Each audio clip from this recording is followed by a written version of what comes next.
हाँ जी, आप देखें मेरी आवाज़ ठीक आ रही है आपको? जी हाँ, बेहतर आ रही है। ठीक हो। अच्छा, कल जो चीज़ें हमने डिस्कस की थी, जो जो फार्मूलाज पढ़े थे, किसी का क्वेश्चन है तो वो पूछ सकता है प्लीज़।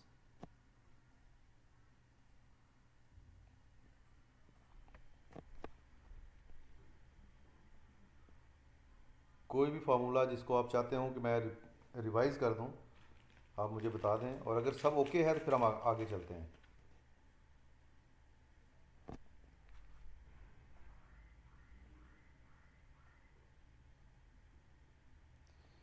जी जी, रिकॉर्डिंग मैंने आज लगा दी है। आज मुझे याद था तो मैंने रिकॉर्डिंग स्टार्ट कर दी है, बिल्कुल।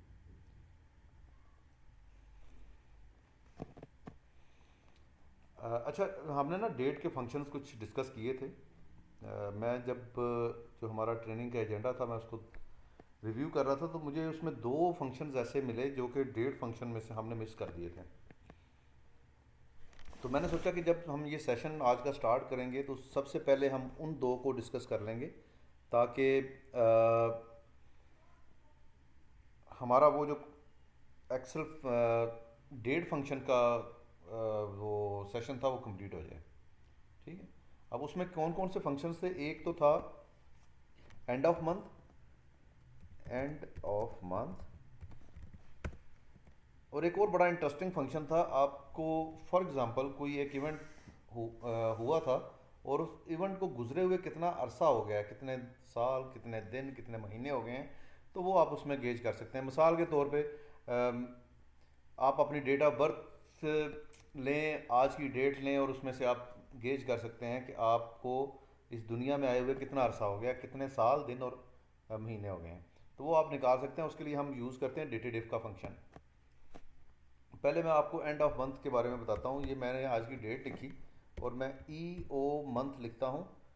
स्टार्ट डेट मैंने दे दी जिस डेट से मैं इसको देखना चाह रहा हूँ, और कॉमा किस मंथ का चाहिए। अगर सेम मंथ का चाहिए तो यहाँ पे ज़ीरो लिखेंगे। नेक्स्ट मंथ का चाहिए end of month, end of month का मतलब है उस मंथ की लास्ट डेट, तो आप वन लिख देंगे। उससे नेक्स्ट मंथ चाहिए तो two, three and so on. मैं अगर यहाँ पे ज़ीरो लिखता हूँ तो मुझे इस दिन की लास्ट डेट पता चल जाएगी, इस मंथ की लास्ट डेट पता चल जाएगी, कुछ इस तरह से। ठीक है, सिंपल फार्मूला है, लेकिन इसकी ऑटोमेशन के लिए ना स्पेशली इसकी ज़रूरत पड़ती है हमें, कि हमने अगर रिपोर्ट्स को ऑटोमेट करना हो और हम जो डेज़ हैं इसकी कैलकुलेशन भी ऑटोमेटिकली करना चाहें, तो हम इस फंक्शन को यूज़ कर सकते हैं। अब दूसरा जो फंक्शन है वो हम कुछ इस तरह से लिखते हैं। फॉर एग्ज़ाम्पल एक डेट थी 1977। ये एक डेट थी और एक डेट है आज की।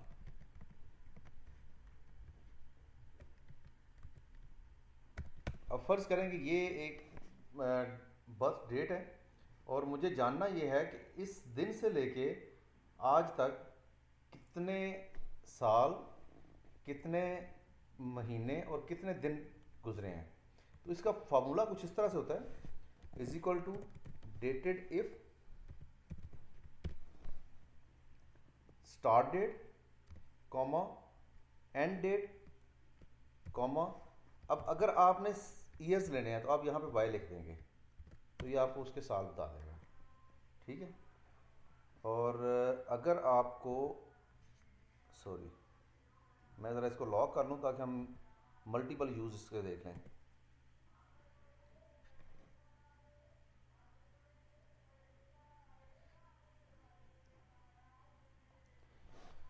अच्छा, इसको मैं नीचे कॉपी कर लेता हूँ दो तीन सेल में। अगर मुझे मंथ चाहिए तो मैं एम लिख लूँगा। अब ये मुझे 77 से लेके अब तक के मंथ बता रहा है। अगर मुझे डेज चाहिए तो मैं इसमें डी लिख दूँगा। लेकिन अगर इस तरह से चाहिए हो कि साल तो 42 हो गए, जो रिमेनिंग डेज बचते हैं उनके मंथ बना के दिखा दे, और उसके बाद जो रिमेनिंग डेज बचते हैं वो डेज की सूरत में दिखा दे, तो उसके लिए हम यूज़ करते हैं ईयर के लिए एज इट इज़ रहेगा, और मंथ के लिए हम लिखेंगे वाई एम, और डे के लिए हम लिखेंगे वाई डी। और अगर हम एम डी लिख देंगे तो उससे क्या होगा, मंथ टू डेट आ जाएगा, कितने दिन गुजर गए हैं इस इन दोनों की कैलकुलेशन के बाद। तो यहाँ पे अगर आप देखें 42 ईयर्स 10 मंथ और 21 डेज गुजर चुके हैं इस डेट को 8 दिसंबर 1977 को। तो इस तरह से आप डेज कैलकुलेट कर सकते हैं। ये फार्मूला मैंने तब सीखा था जब एचआर की तरफ से मुझे एक क्यूरी आई थी कि हमारे पास एम्प्लॉयज़ की एक लिस्ट है और हम उनकी एज जानना चाह रहे हैं कि उनकी एज कितने साल, कितने महीने और कितने दिन हो गई है। तो फिर मैंने ये फार्मूला सीखा और उन लोगों को भी बताया था कि इस तरह से आप इसको गेज कर सकते हैं। अच्छा जी। अच्छा, इसके अलावा टेक्स्ट फंक्शन में हमने एक मिस किया था, हाइपरलिंक। हाइपरलिंक का फंक्शन भी आप यूज़ कर सकते हैं किसी एक टेक्स्ट को लिंक देने के लिए। आल्दो के राइट क्लिक से भी आप इसको हाइपरलिंक कर सकते हैं। इसका तरीकाकार ये है कि पहले आप यूआरएल लिखेंगे। यूआरएल कोई वेबसाइट का एड्रेस है, फॉर एग्जांपल ये एक वेबसाइट का एड्रेस आ गया, कॉमा उस सेल में डिस्प्ले क्या करवाना है, वो तो हो गया हमारा लिंक। डिस्प्ले जो भी वैल्यू आप कराना चाह रहे हैं वो यहाँ पे लिख दें इस तरह से। अब जब आप इसके ऊपर क्लिक करते हैं तो ये आपको वेबसाइट की तरफ ले जाता है। इन 3 फंक्शंस के हवाले से किसी का क्वेश्चन है तो पूछ ले प्लीज। एनीवन?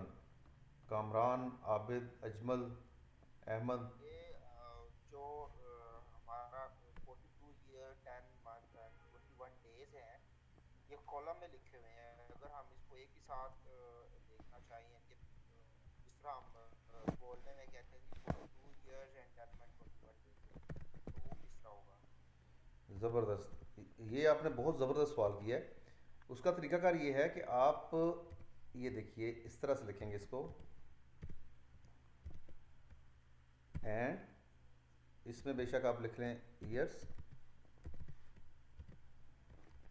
ये कॉन्कैटिनेट मैं यूज़ कर रहा हूँ इसके लिए, और फिर मैं डेटिव लिखता हूँ, और उसके लिए फिर मैं एक दफ़ा ये फार्मूला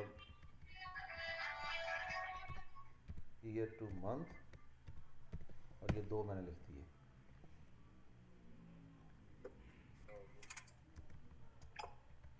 इसी तरह मंथ टू डेट के जो है वो आप साथ इसमें ऐड कर सकते हैं, तो आपको आइडिया हो जाएगा कितने साल, कितने महीने और कितने दिन है। इसमें आबिद भाई अगर हमें करंट डेट से कंपैरिजन करना हो, लाइक मेरे पास 5 इयर्स का एग्रीमेंट है किसी भी लीज का, और मैं उसको देखना चाह रहा हूँ कि भाई मेरे पास वो डेली जो मेरी डेस्कटॉप की डेट है उसके साथ उसका अगर कंपैरिजन हो ऑन अ डेली बेसिस, तो उस पर कुछ हो सकती है चीज। ये जो सेकंड डेट है ना, इसको आप यहाँ से चेंज करके TODAY कर दें, ठीक है? तो ये ऑटो अपडेट होगी ऑन अ डेली बेसिस? ये ऑटोमेटिकली अपडेट हो जाएगी। स्टार्ट डेट तो आपको पता है ना कब ये स्टार्ट हुआ था? ठीक हो गया। आज की आप इस चीज़ से, इस हैसल से बचना चाह रहे हैं कि जो आज का दिन है वो मुझे बार बार ना लिखना पड़े, तो उसके लिए आप टुडे का फंक्शन दरम्यान में इंक्लूड कर लें इसमें।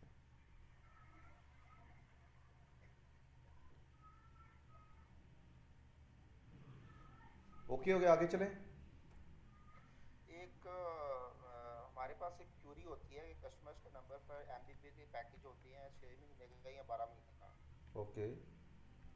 अच्छा, आप वो 7वें महीने आ जाता है जी, मुझे ये बताएं कि मेरे रिमेनिंग कितने मंथ रह गए हैं या कितने मंथ हो चुके हैं। ओके। तो वो किस तरह हम चेक कर सकते हैं? या फॉर एग्जांपल कस्टमर का 1 महीने का पैकेज है और वो कहता है जी मुझे बताएं कि कितने दिन का पैकेज हो गया और कितने दिन का पैकेज रह गया। अच्छा, तो वो तो जो है हमारे देखें, एजेंट्स वो उसको मैन्युअली कैलकुलेट कर रहे होते हैं। हाँ, उसका उसमें एक तो तरीका ये है ना कि आप ये फार्मूला के जरिए कैलकुलेट कर सकते हैं इस तरह से कि कितना टाइम रह गया है। लेकिन अगर इसमें अगर आप चूंकि ईयर्स और मंथ में कन्वर्ट करने की ज़रूरत नहीं है आपको, तो आप सिंपली टुडे माइनस उसकी जो सब्सक्रिप्शन डेट है वो लगा दें। यानी कि किस तरह हो, अगर 6 महीने का पैकेज है और आज वो आगे है तीसरा महीने की आज 10 तारीख है। मिसाल के तौर पे हम कहते हैं कि उसने अगस्त की 8 तारीख को ये पैकेज लगाया था, ठीक है। हाँ जी। और ये 6 महीने का मतलब होता है 180 डेज। हम उसको ओके। मतलब उस तरह से कैलकुलेट नहीं कर रहे होते कि 6 मंथ कंप्लीट करेगा, बिल्कुल ऐसे ही है। ठीक है। तो 180 डेज जो है ये बनते हैं आपके टोटल, ये चीज़। अब यहाँ से आप इजीली अच्छा ये सारा कैलकुलेटर आपने ऐसे बना लिया, यहाँ पे डेट सिर्फ आपने इनपुट करनी है जिस दिन उसने इसको एक्टिवेट किया था, टुडे माइनस दिस डेट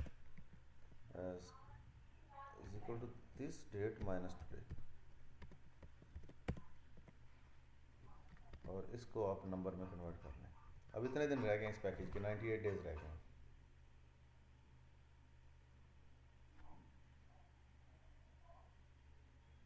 ठीक है। तो ये बेसिकली आप एजेंट्स को आप एक कैलकुलेटर बना के दे सकते हैं तमाम पैकेजेस का, कि वो उस नहीं पैकेज नहीं को बिल्कुल, ड्रॉप डाउन से मैं सिलेक्ट वही करें। सोच रहा हूँ कि कैलकुलेटर बना के शेयर करें। हाँ जी, ड्रॉप डाउन से वो पैकेज सेलेक्ट करें, और उसके बाद उसकी सिर्फ वो सब्सक्रिप्शन डेट लिख दें, तो उसको आइडिया हो जाएगा कि किस दिन ये एक्टिवेट हुआ था, या कितने दिन इसके रह गए हैं रिमेनिंग डेज हैं। ठीक है। ये हाइपर लिंक का भी जरा एक दफा दोबारा बता देते हैं, किस तरह हम इसको यूज करते हैं, हाइपर लिंक किस तरह बनाते हैं। ये देखिए मैंने लिखा is equal to hyperlink, ठीक है। लिंक मैं मिसाल के हाँ तौर पे जी। कहता हूँ मैंने google.com पे जाना है, तो मैं यहाँ पे लिख देता हूँ google.com, HTTP और वो सारा कुछ साथ आपने ऐड करना है। ये उसका लिंक होगा बेसिकली। जब आप क्लिक करेंगे उस लिंक के ऊपर तो वो ऑटोमेटिकली आपको ब्राउज़र में इस जगह पे ले जाएगा, ठीक है। अब ठीक। उसको डिस्प्ले क्या करना है, जो एक्सेल में लिखा हुआ नजर आएगा वो क्या होगा, वो हम इस तरह कर देते हैं गूगल, लेकिन ये दोनों आपने डबल कोटेशन मार्क में एनक्लोज करने हैं। अब देखें यहाँ पे गूगल लिखा हुआ है, जब मैं इसके ऊपर अपना कर्सर लेके जाता हूँ तो ये स्टार्ट हो रहा है google.com से। सही। ठीक है। अच्छा जी, इसके बाद हमारे जो हमने जो मिस कर दिए थे फंक्शंस वो तकरीबन, अच्छा हम वी लुकअप हमने देख लिया। वी लुकअप के दो और कट हैं, एक एच लुकअप है और एक सिंपली लुकअप है।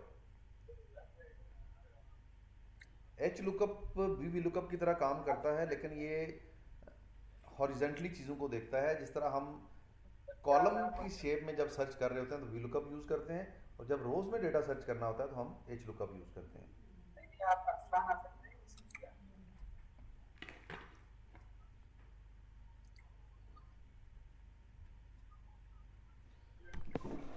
मैं इसके लिए कोई अपना डेटा जो है वो सोच रहा हूँ कौन सा डेटा इसके लिए निकालूंगा। इंजीनियरिंग का डेटा मेरे ख्याल में ठीक रहेगा।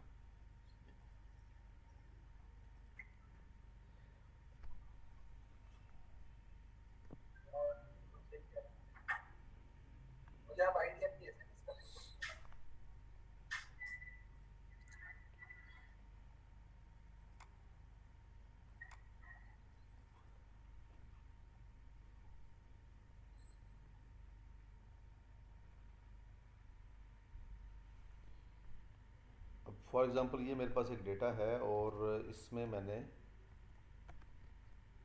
कुछ इसके ऊपर पिवट लगा के चलो अंदर चले। हेलो।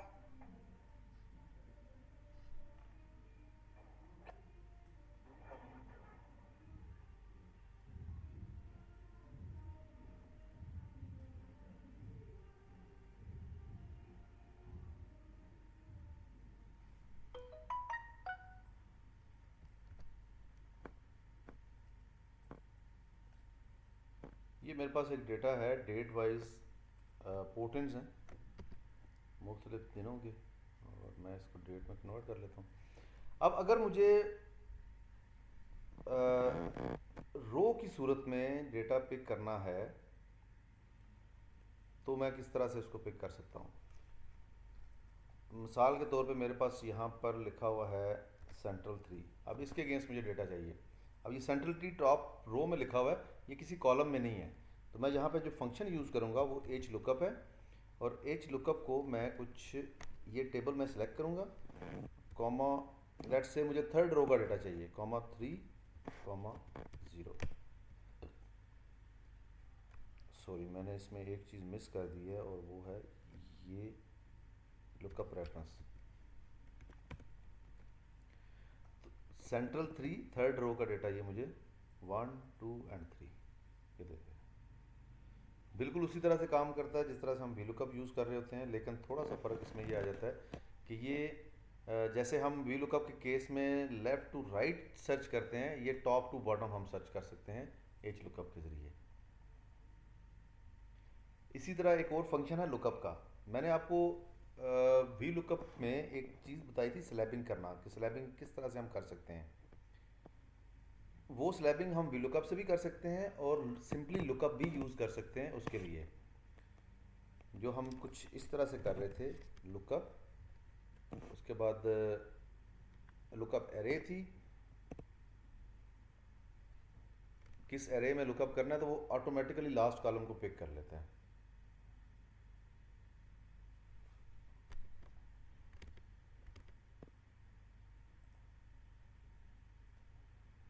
अभी तो मैंने वो ईमेल निकाली हुई थी।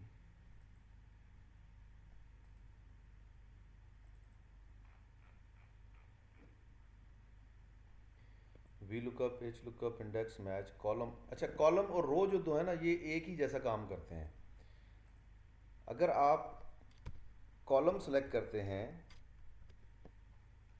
और कोई भी कॉलम आप यहाँ से ले लेते हैं, तो ये आपको कॉलम का नंबर बता देगा। लेफ्ट से अगर आप काउंट करना शुरू करें तो किस सीक्वेंस नंबर के ऊपर ये कॉलम आ रहा है। इसी तरह अगर आप रो सर्च करना चाह रहे हैं, रो नंबर देखना चाह रहे हैं, और इसका यूज़ ज़्यादातर VLOOKUP और HLOOKUP में हम करते हैं, तो ये आपको रो नंबर बता देगा कि रो नंबर क्या है।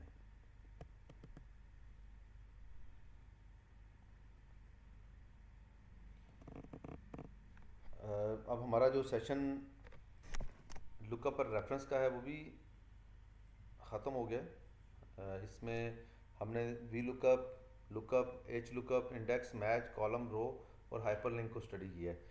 एक चीज़ मैंने कल आप लोगों को, जब हम VLOOKUP का फंक्शन एंड कर रहे थे, तो मैंने आप लोगों को एक चीज़ बताई थी कि मैं आपको सिखाऊंगा थर्ड फोर्थ या फिफ्थ रो से हम वैल्यू कैसे पिक कर सकते हैं।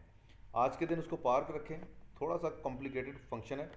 जिस वक्त हम मैथ के फंक्शन सारे रीड कर लेते हैं, तो उसके बाद मैं आपको दोबारा से 4 डिफरेंट फार्मूलाज हैं जो कि मैं आपको बताऊंगा, जिसके अंदर कंडीशनल रैंकिंग भी आ जाएगी, उसके बाद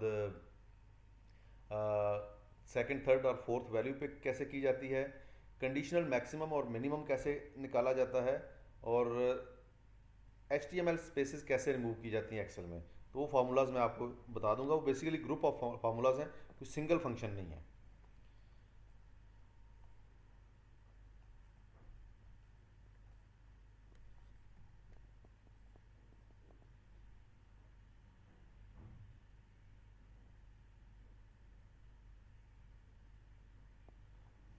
मल्टीपल वैल्यूज़, एक तो प्लीज़ अपना नाम आप रीनेम कर लें, और दूसरा मुझे थोड़ा सा,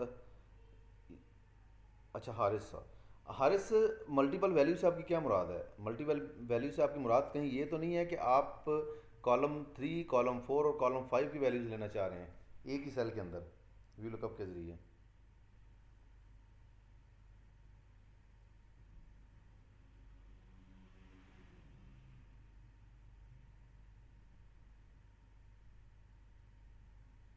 अगर माइक आपका काम कर रहा है तो प्लीज़ इसको थोड़ा सा ना बोल के एलेबोरेट कर दें, मुझे समझ नहीं आती इसकी।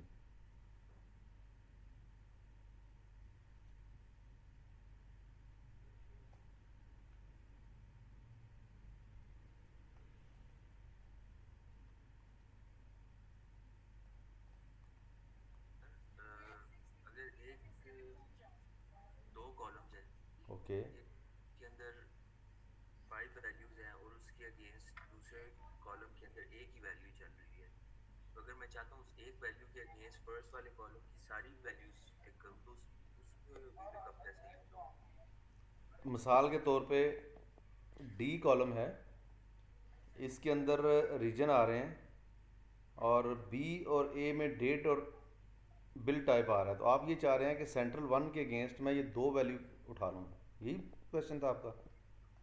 जी, और इसी तरह अगर मसलन नीचे सेंट्रल 4 के अगेंस्ट डेट में 4 वैल्यूज आ रही हैं या 5 आ रही हैं वेरिएबल। अच्छा अच्छा अच्छा, ये मेरे ख्याल में कल भी शायद आपने सवाल किया था, मैंने आपको बताया था कि इसके बारे में मैं आपको डिटेल में बताऊंगा जब हम पावर पिवट पे पहुंचेंगे। तो ये पॉसिबल है फार्मूला के ज़रिए, वो फार्मूला भी नेक्स्ट जो है वो मैं आपके साथ ज़रूर शेयर करूंगा, डिस्कस भी करूंगा, क्योंकि मुझे जो मेरी फीलिंग है वो आप लोग इजीली उसको एब्जॉर्ब कर जाएंगे और सीख जाएंगे। वो बेसिकली ना उसके अंदर 4 से 5 फंक्शन यूज़ होते हैं, इफ, रो, स्मॉल, इंडेक्स, ये सारे फंक्शन उसके अंदर यूज़ हो रहे हैं। इसलिए मैंने उसको थोड़ा पार्क किया ताकि ये इजी जितने भी हैं इनसे हम निकल जाएं, तो फिर उसके ऊपर जाके थोड़ा टाइम जो है वो स्पेंड करेंगे। लेकिन बेहतर उसका तरीकाकार ये है कि आप उसको यूज़ करें पिवट के ज़रिए, वो मैं आपको बताऊंगा जिस वक्त हम पावर पिवट के सेशन पे पहुंचते हैं।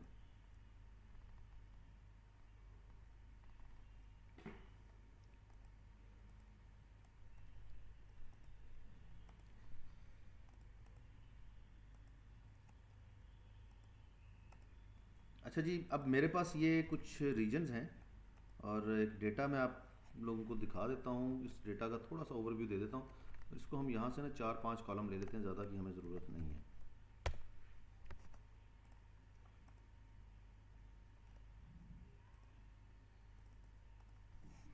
सबसे पहले ऑटो सम का तो मैंने आपको बता दिया था, उसका शॉर्टकट की ऑल्ट इज इक्वल टू है।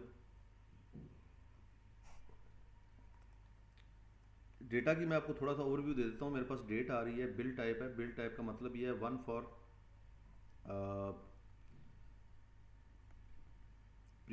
पोस्ट पेड और 2 for prepaid, I think so, मुझे बस एक नज़र देख लेने दीजिएगा। 1 फॉर प्रीपेड और पोस्ट पेड,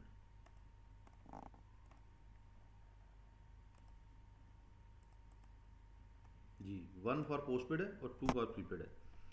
तो उसके बाद रीजन है, रीजन हमारे पास सेंट्रल ए और सेंट्रल बी दो रीजन्स हैं, उनका डेटा है। सेंट्रल ए के अंदर सेंट्रल 1, 4 और 5 है, सेंट्रल बी में सेंट्रल 2 और 3 है। उसके बाद सब्सक्राइबर टेक्नोलॉजी आ जाती है, जो 2G भी हो सकती है, 3G भी हो सकती है और 4G भी हो सकती है। 2G के लिए 2 लिखा हुआ है, 3G के लिए 3 है और 4G के लिए 4 है। फिर हमारे पास कैटेगरी आती है, जैसे MBB है, MBB कस्टमर्स होते हैं, यूज़र्स होते हैं, या सिम टाइप होती है, इंटरनेट सिम है, और GSM है। GSM बेसिकली जो हम हैंडसेट में सिम यूज़ कर रहे हैं। एक्टिवेशन उस पर्टिकुलर डेट, कैटेगरी, टेक्नोलॉजी की कितनी हुई थी उस दिन में, पोर्ट-इन्स कितने थे, पोर्ट आउट्स क्या थे, रिकनेक्शन कितने थे, और चर्न सब्सक्राइबर्स कितने थे। तो अब प्रॉब्लम स्टेटमेंट ये है कि मुझे इन सब रीजन्स के अगेंस्ट इनको सम अप करना है।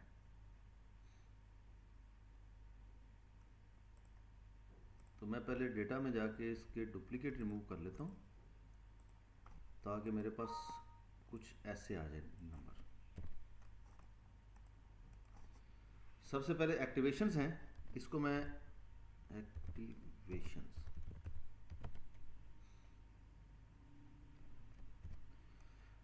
सम के बारे में तो आपको आइडिया होगा, सम क्या काम करता है।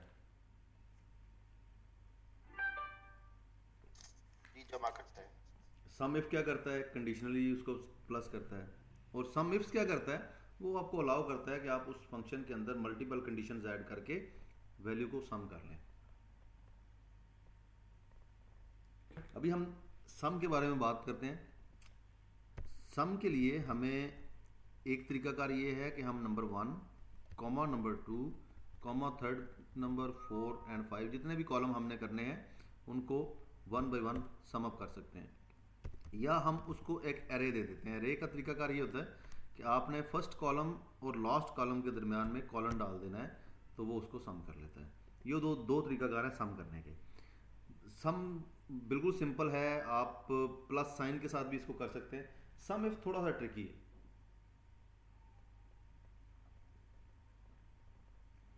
और मैंने कई लोगों को ना सम इफ़ और सम इफ्स के दरमियान कंफ्यूज भी देखा है।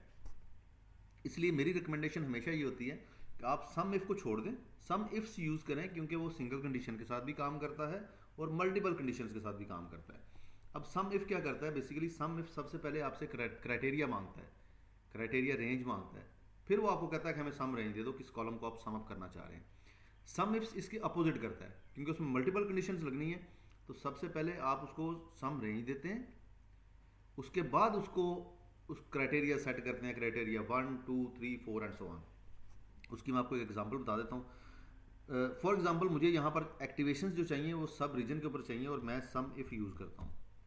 सम इफ रेंज मेरी होगी सब रीजन और क्राइटेरिया होगा N2। इस सब रीजन के ऊपर मुझे एक्टिवेशंस को सम करना है, तो एक्टिवेशन है जी कॉलम के अंदर। इस तरह सिंपली ये सम अप हो जाएगा।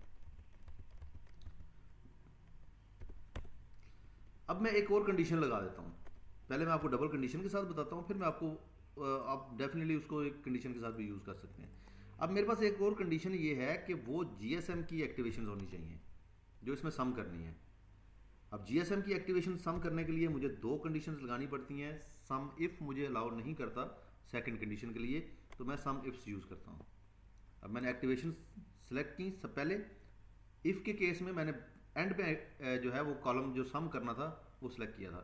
यहाँ पर मैंने पहले उस कॉलम को सिलेक्ट किया जिसको मैंने सम करना है, फिर मैंने पहली कंडीशन लगाई। अच्छा, इसके लिए आपके ऊपर कोई पाबंदी नहीं है कि आप पहले कौन सी कंडीशन अप्लाई करेंगे फिर कौन सी करेंगे, वो आपकी मर्जी है। फिर दूसरी कंडीशन लगाई, तो ये दो कंडीशंस के साथ मैंने इसको सम अप कर लिया।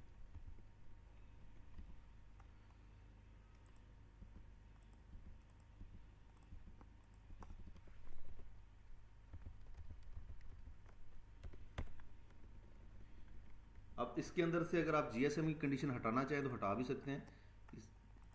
रिकमेंडेशन मेरी ये है कि आप हमेशा सम इफ्स ही यूज़ किया करें। कैलकुलेशन टाइम में कोई फ़र्क नहीं पड़ता, एक जितना टाइम लगता है सम इफ में और सम इफ्स में। और एक याद रखने के लिए बेहतर है कि आप सम इफ्स को यूज़ करेंगे। सबसे पहले आपने सम रेंज देनी है, उसके बाद आपने वो रेंज देनी है जिसके ऊपर क्राइटेरिया सेट करना है, फिर क्राइटेरिया आप लगाएंगे, क्राइटेरिया 1 2 3 एंड सो ऑन, आप जितने मर्जी लगा लें। ये फार्मूला जो है ये नेक्स्ट असाइनमेंट में मैं ऐड कर लूँगा। अच्छा, जिस तरह से हमने सम का एक ग्रुप देखा, ग्रुप ऑफ फंक्शंस देखा, इसी तरह काउंट का भी एक ग्रुप ऑफ फंक्शंस है। अब मैं आपको ना बताता हूँ काउंट में आप क्या क्या फार्मूलाज लिख सकते हैं। आप लिख सकते हैं काउंट ए। कोई बंदा मुझे बताए काउंट और काउंट ए में क्या फ़र्क है? आबिद साहब आप बताएं। काउंट ए टेक्स्ट को भी काउंट कर लेता है, सॉरी, अल्फाबेट्स को भी काउंट कर लेता है काउंट ए, न्यूमेरिक और उसमें मेरे ख्याल में डिफरेंस है। एग्जैक्टली। अब मैं जैसे जी कॉलम को अगर मैं काउंट करता हूँ तो मेरे पास 44,832 रोज आई हैं। जब मैं काउंट ए यूज़ करूँगा तो ये एक रो और ऐड कर लेगा जो कि उसका हेडर था। अगर ये काउंट मैं एफ कॉलम के ऊपर लगाऊं तो ये मुझे क्या रिटर्न करेगा?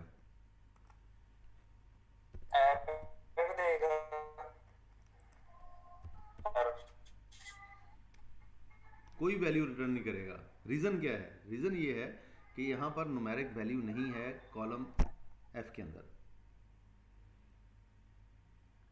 अब मैं काउंट ए करूँ तो फिर उसी तरह से ये दोबारा काउंट कर लेगा जैसे मैंने यहाँ पे किया था। उसके बाद आ जाता है count if. Count if single condition, ये सिंपल है। इसमें आप काउंट इफ यूज़ करेंगे एक कंडीशन के लिए, काउंट इफ यूज़ करेंगे मल्टीपल कंडीशंस के लिए। तो आप कोशिश करें कि इस केस में भी आप काउंट इफ्स ही यूज़ कर रहे हो। काउंट इफ्स को यूज़ करने के लिए फॉर एग्जांपल मुझे काउंट करना है कितनी एंट्रीज हैं जीएसएम C1 की। तो मैं क्या करता हूँ, पहली कंडीशन लगा देता हूँ यहाँ पर जीएसएम की, और दूसरी कंडीशन लगा देता हूँ सब रीजन की। तो ये मुझे टोटल एंट्रीज काउंट करके दे देगा कितनी एंट्रीज आ रही हैं। ये काम अगर एक कंडीशन के साथ करना हो तो मैं काउंट इफ से भी कर सकता हूँ। ठीक है।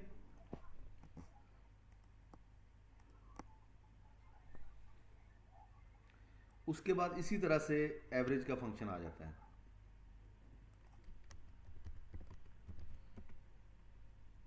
एवरेज में भी हम एवरेज ए, एवरेज इफ और एवरेज इफ यूज़ कर रहे होते हैं। आबिद भाई ये जो काउंट इफ के अंदर अगर इसमें कोई अल्फाबेट्स आते हैं किसी रो में जो हमें काउंट करने हैं तो इसमें काउंट ए अप्लाई होगा लाइक, या इफ के अंदर ये कैटेगरी मेंशन नहीं होती? देखें, जब आप काउंट की बात कर रहे हैं ना, जब आपने इफ़ लगा दिया तो आपने उसके ऊपर कंडीशन अप्लाई कर दी है, ओके, ठीक है, तो फिर वो नंबर्स वगैरह को नहीं देख रहा होता, फिर उसने आपकी कंडीशन को देखना है कि आपने कंडीशन क्या अप्लाई की है। ठीक हो गया सर। अच्छा, उसके बाद आ जाता है जी एवरेज, एवरेज ए और एवरेज इफ। एवरेज और एवरेज ए में क्या फ़र्क है? वही जो काउंट और काउंट ए में फ़र्क था। आप इस वैल्यू को एवरेज करेंगे, कोई किसी एक पर्टिकुलर कॉलम को हम एवरेज कर लेते हैं, लेट्स से ये कॉलम हमारा आ गया, और आप इसको एवरेज ए करेंगे तो फ़र्क आएगा सिर्फ उस केस में जो आपके कॉलम है जहाँ पर अल्फ़ाबेट्स लिखे हुए हैं, उनके बेस के ऊपर भी ये डिवाइड कर देगा। अगर पॉइंट्स में देखें तो यहाँ पर फ़र्क आ रहा है, 83.4810 है और यहाँ पर 83.4792 है। चूँकि एक कॉलम का फ़र्क था इसलिए ये बहुत मिनिमल सा फ़र्क है। तो अगर फॉर एग्ज़ाम्पल किसी एक कॉलम के अंदर ज़्यादा दफ़ा अल्फ़ाबेट रिपीट हो रहे हैं और आप उसको काउंट ए के साथ एवरेज करते हैं तो वो उन अल्फ़ाबेट वाले कॉलम को भी डिवाइडर के तौर पे यूज़ कर लेगा। उसके बाद एवरेज इफ़ आ जाता है। एवरेज इफ़ जो है ये भी उसी तरह से काम करता है जिस तरह से सम इफ़ करता है। सबसे पहले रेंज दे रहे हैं, फिर क्राइटेरिया दे रहे हैं, और फिर उसके बाद एवरेज रेंज दे रहे हैं कि किस कॉलम को आपने एवरेज करना है। मिसाल के तौर पे मेरे पास ये सब रीजन जो है ये रेंज है, सेंट्रल 1 क्राइटेरिया है, और एक्टिवेशंस को मैंने एवरेज करना है, तो ये मेरी इसके ऊपर कंडीशन, सिंगल कंडीशन अप्लाई होगी। अब मैंने इसके ऊपर मल्टीपल कंडीशंस लगानी है, जैसे एवरेज इफ्स, मुझे इस कॉलम को एवरेज करना है। देखें, सम इफ्स के केस में भी हमने यही किया था, सम रेंज पहले ले आए थे, इसमें भी एवरेज रेंज को हम स्टार्ट में ले आएंगे, कॉमा कैटेगरी जीएसएम, कॉमा सब रीजन सेंट्रल 1।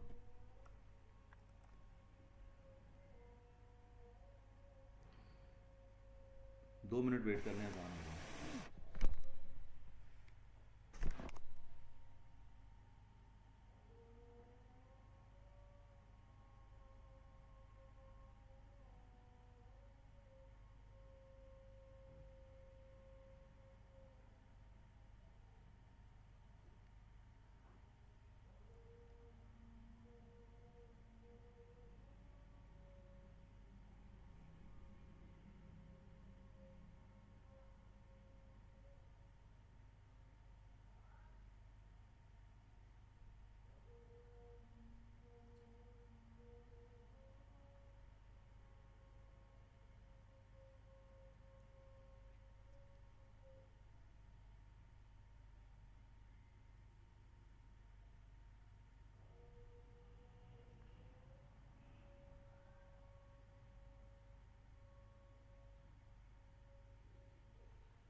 इस तरह से हम अब आपने चीज़ जो जेहन में रखनी है वो ये है कि आपने जो भी फार्मूला यूज़ करना है, वो काउंट का हो, वो एवरेज का हो, या वो सम का हो, तो आपने इफ़ के इफ्स के साथ यूज़ करना है, इफ़ के साथ नहीं करना।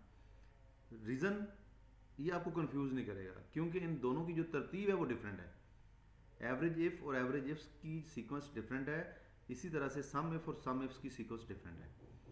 तो हम जब भी ये फंक्शन यूज़ कर रहे होंगे तो हम उसको इफ्स के साथ ही यूज़ कर रहे होंगे।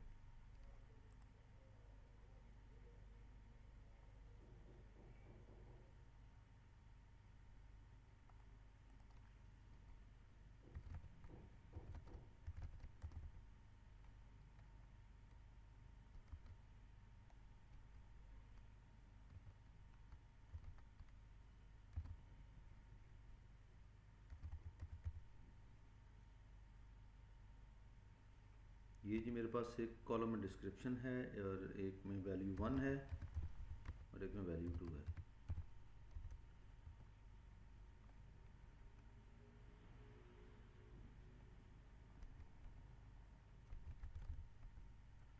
और यहाँ पे है जी 10 10 20। मुझे हर एक रो को मल्टीप्लाई करके एंड पे इसको सम अप करना है, तो उसके लिए मैं क्या करता हूँ, मैं सम प्रोडक्ट यूज़ करता हूँ। सम प्रोडक्ट में मेरी फर्स्ट एरे जो है वो ये हो जाती है और सेकंड एरे जो है वो ये हो जाती है। तो सम प्रोडक्ट मुझे हर रो को मल्टीप्लाई करके सम करके दे देता है, रादर देन कि मैं हर एक रो को अलग अलग से मल्टीप्लाई करूँ फिर उनको सम अप करूँ। लेकिन इसका इससे भी एक अच्छा यूज़ है। अगर आपको कंडीशनली रैंकिंग देनी हो किसी एक या दो कंडीशंस के ऊपर, तो हम दे सकते हैं। मैं आपको एक एग्जांपल बताता हूँ। मेरे पास लेट्स से कस्टमर केयर की एग्जांपल ले लेते हैं। एक फ्लोर मैनेजर के अंडर 4 टीम लीड हैं, हर टीम लीड के पास 20-20 लोग हैं और सबका डिफरेंट स्कोर है, और आपको हर एक टीम लीड के टॉप 5 जो बंदे हैं वो चाहिए, वो अलग करने हैं। तो आप रैंक के ज़रिए करेंगे तो वो आपको तमाम के तमाम लोगों की रैंकिंग दे देगा, या आपको मैनुअली करना पड़ेगा। और other way around some product के ज़रिए अगर आप करते हैं तो सम प्रोडक्ट के ज़रिए आपकी कंडीशन के ऊपर वो उसको रैंक कर देगा। इसका मैं आपको तरीकाकार भी आगे चल के बता देता हूँ किस तरह से आपने इसको यूज़ करना है। बस मुझे ये देख लेने दें कि हमें बाकी कौन कौन से हमारे फंक्शंस रह गए हैं जी। बहुत इंपॉर्टेंट है जी, राउंड राउंड डाउन और राउंड अप। ये क्या क्या काम करते हैं और इनको कैसे हम यूज़ कर सकते हैं। मैं एक फर्जी ये वैल्यू, सम प्रोडक्ट क्या चीज थी, ये मिस हो गया। लाइक समझ नहीं आया कि इसमें करना क्या था। हमने दो रॉज को प्लस किया है, मल्टीप्लाई किया कि हमने क्या किया कि ये एक रो है, इसको मल्टीप्लाई किया, इस रो को मल्टीप्लाई किया, इसको मल्टीप्लाई किया और इसको मल्टीप्लाई किया, जो आंसर्स आए उसको सम अप कर लिया।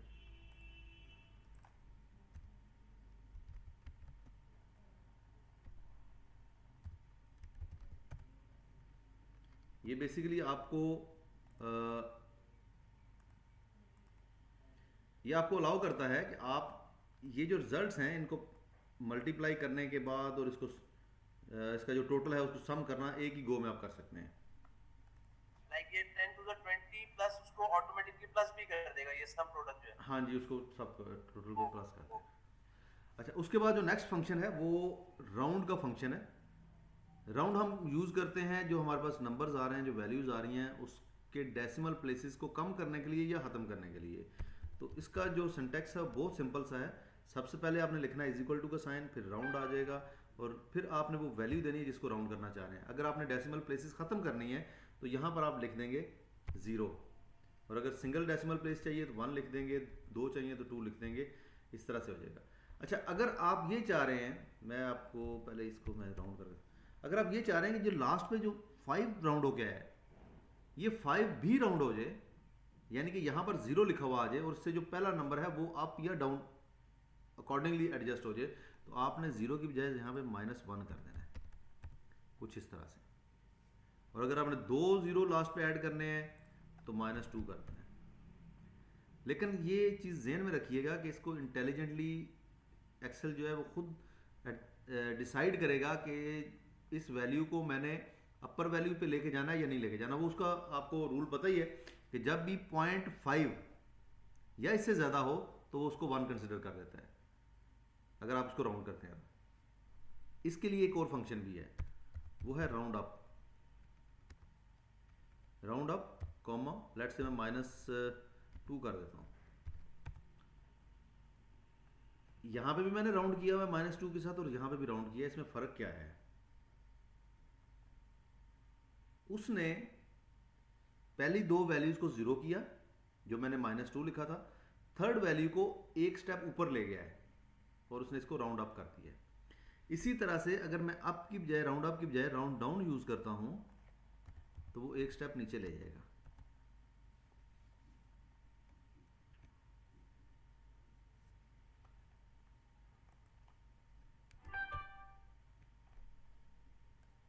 और ये माइनस में जितने आप इंक्रीज करते जाएंगे, ये उतना ही आपको ज़ीरो जो है वो ऐड करता जाएगा। माइनस के बगैर लिखेंगे तो वो उतने डेसिमल प्लेसेस जो है वो आपको शो कराएगा।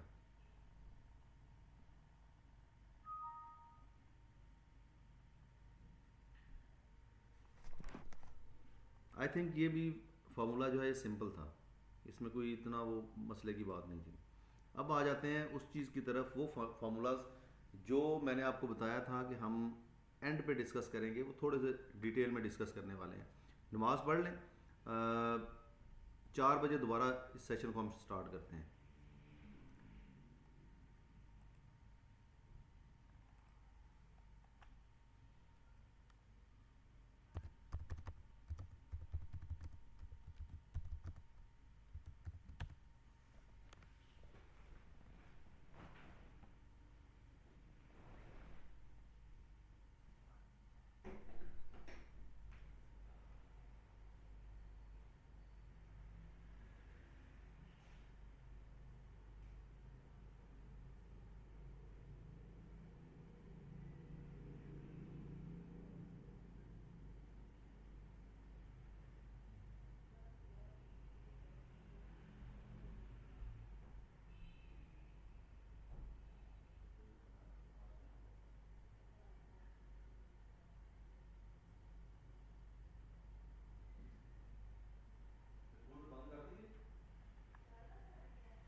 आ गए सब लोग वापस? सेशन रीजॉइन कर लें ताकि हम इसको आगे शुरू करें।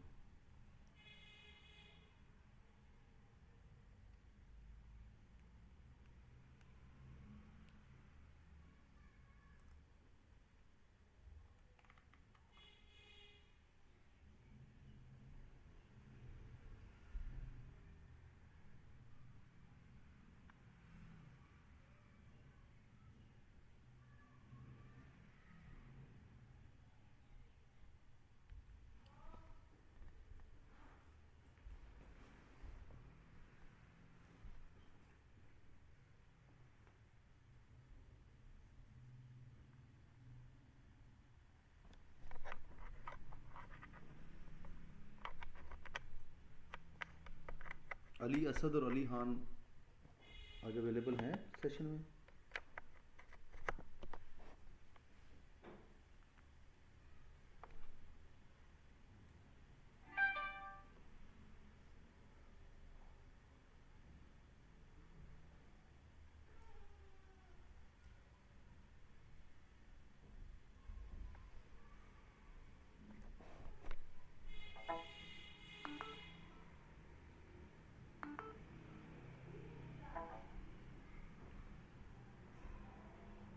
इमाद, आबिद, काशिफ आ गए आप लोग?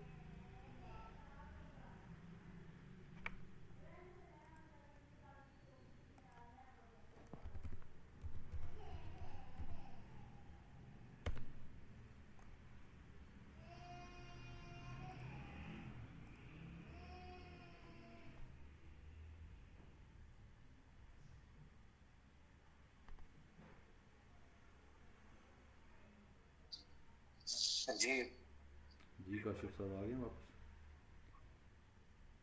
1-2 मिनट वेट कर लेते हैं ताकि सब आ जाएं।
ओके जी,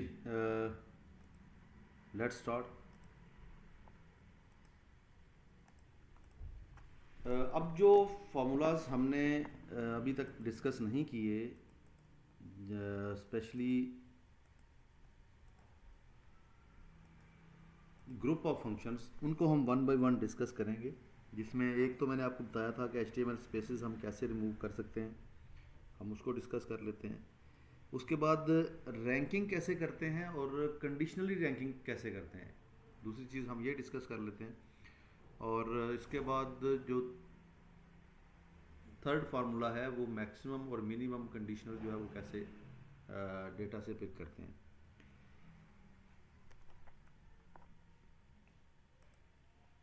इसके लिए हमें जो डेटा चाहिए होगा वो यहाँ से हम ले लेते हैं।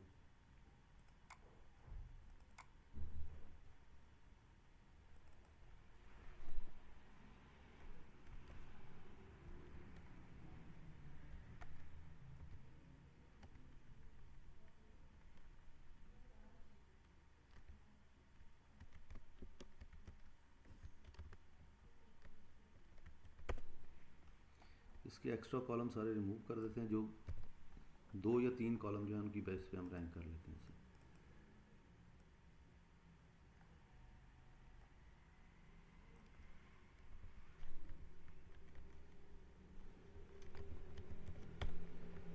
ये हमारे पास डेटा है जी, इसमें फ्रेंचाइज आईडी आ रही है। फ्रेंचाइज के बारे में आप सबको नॉलेज होगा कि क्या चीज़ होती है। और हर एक फ्रेंचाइज किसी ना किसी रीजन के अंडर आती है। एक रीजन में मल्टीपल फ्रेंचाइजीज हैं, उसकी लोकेशन है और अचीवमेंट का नंबर है, कितने रिकनेक्शंस या सेल्स उस मंथ में उसने की। इसकी बेस पे हम रैंक करते हैं। बड़ा सिंपल सा तरीकाकार होता है। हम फार्मूला यूज़ करते हैं RANK और पहले हम वैल्यू सेलेक्ट करते हैं उस पर्टिकुलर फ्रेंचाइज की और फिर पूरी की पूरी अरे सेलेक्ट करके अरे को लॉक कर लेते हैं और इस फार्मूला को नीचे ड्रैग कर देते हैं कुछ इस तरह से। अब जिसकी मैक्सिमम वैल्यू होगी उसको वो रैंक 1 कर देगा और जिसकी कम वैल्यू होगी उसको लास्ट पे रैंक कर देगा। ये तो तरीकाकार है अगर सिंपली आपने परसेंटेज या नंबर्स की बेसिस के ऊपर रैंक करना है। अच्छा, अब मैंने आपको बताया था कि अगर आपको कंडीशनली रैंक करना हो, मिसाल के तौर पे आप चाहते हैं कि हर एक सब रीजन, जैसे यहाँ पे अगर आप फिल्टर लगा के देखें, सेंट्रल 1 2 3 4 और 5 आ रहा है, हर एक सब रीजन की अलग अलग रैंकिंग हो, इकट्ठी रैंकिंग ना हो, तो उसके लिए क्या करते हैं, ये था रैंक और वो होगा सम प्रोडक्ट। ये बहुत इंपॉर्टेंट फार्मूला है, अक्सर इसकी ज़रूरत पड़ती है। अच्छी तरह से इसको समझ लें और इसकी लाजमी प्रैक्टिस कीजिएगा ताकि ये याद हो जाए। सिंटैक्स इसका उसी तरह से है, आपने इज इक्वल टू का साइन देना है, सम प्रोडक्ट लिखना है, उसके बाद 2 दफ़ा माइनस साइन देना है। 2 दफ़ा माइनस साइन देने के बाद पहले आप इस वैल्यू को पकड़ेंगे और उसको कर देंगे greater than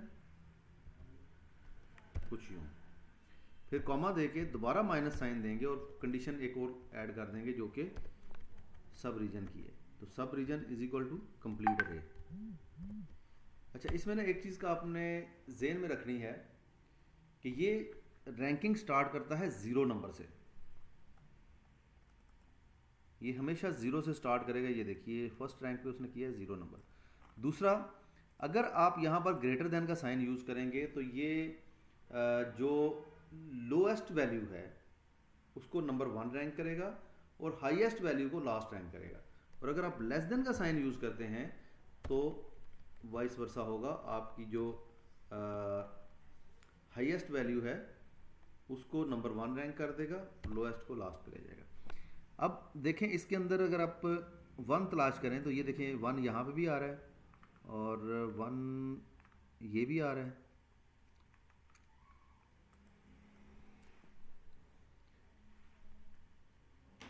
and so on. तो ये हर एक सब रीजन को 0 से लेके ऑनवर्ड इसने रैंक कर दिया है। सिर्फ आपने इसमें एक और चीज़ कर लेनी है, +1 ऐड कर लें ताकि आपकी रैंकिंग 1 से स्टार्ट हो जाए और इस तरह शो। अब मैं मिसाल के तौर पे मुझे सिर्फ सेंट्रल 1 के नंबर चाहिए, मैं यहाँ से सेंट्रल 1 को फ़िल्टर कर लेता हूँ, मुझे इसकी रैंकिंग जो है वो मिल जाएगी। इसी तरह अगर मुझे सेंट्रल 2 की रैंकिंग चाहिए सम प्रोडक्ट के साथ, मैं फ़िल्टर से यहाँ से निकाल लेता हूँ central 2, central 3 4 and so on. तो सम प्रोडक्ट का फंक्शन हम यूज़ करते हैं मल्टीपल कंडीशंस अप्लाई करके रैंक करने में। रैंक का फंक्शन हम यूज़ करते हैं एक सिंगल कंडीशन के ऊपर। वो सिंगल कंडीशन क्या होती है कि आप की एरे में मैक्सिमम टू मिनिमम पर्टिकुलर जो डेटा पॉइंट है वो किस जगह पे फॉल कर रहा है उसको रैंक कर देता है। कंडीशनली रैंकिंग में वो उस चीज़ को तो कैटर करता है, उसके साथ साथ जो आप कंडीशन उसके ऊपर अप्लाई करते हैं, जैसे हमने यहाँ पर इज इक्वल टू का साइन दे दिया था, वो उसकी बेस पे भी करता है। एक और इसका फ़ायदा ये है कि आप मैक्सिमम को नंबर 1 रैंक कर सकते हैं और मिनिमम को भी नंबर 1 अगर आप चाहें तो रैंक कर सकते हैं। सिर्फ फार्मूला में एक लेस देन या ग्रेटर देन का साइन जो है वो चेंज करना है। इस फार्मूला के हवाले से किसी का क्वेश्चन है तो प्लीज़ पूछ सकता है। आबिद भाई, ये डबल माइनस हमने पहले लगाया, इसका कुछ बता दें। असल में ना ये फार्मूला आपको अलाउ करता है सिर्फ मल्टीप्लाई और प्लस करने के लिए। ये डबल माइनस का साइन जो है ये एडन के तौर पे बाद में इंट्रोड्यूस हुआ था और इसका मकसद ये है कि उसकी जो बेसिक्स हैं उसको ओवरराइड करके कुछ नई कोडिंग लिखी गई है, तो ये उसको ओवरराइड करता है, सिंपल जो इसकी फंक्शनैलिटी थी उसको, और ये नई फंक्शनैलिटी के ऊपर जाके इसको कैलकुलेट करता है।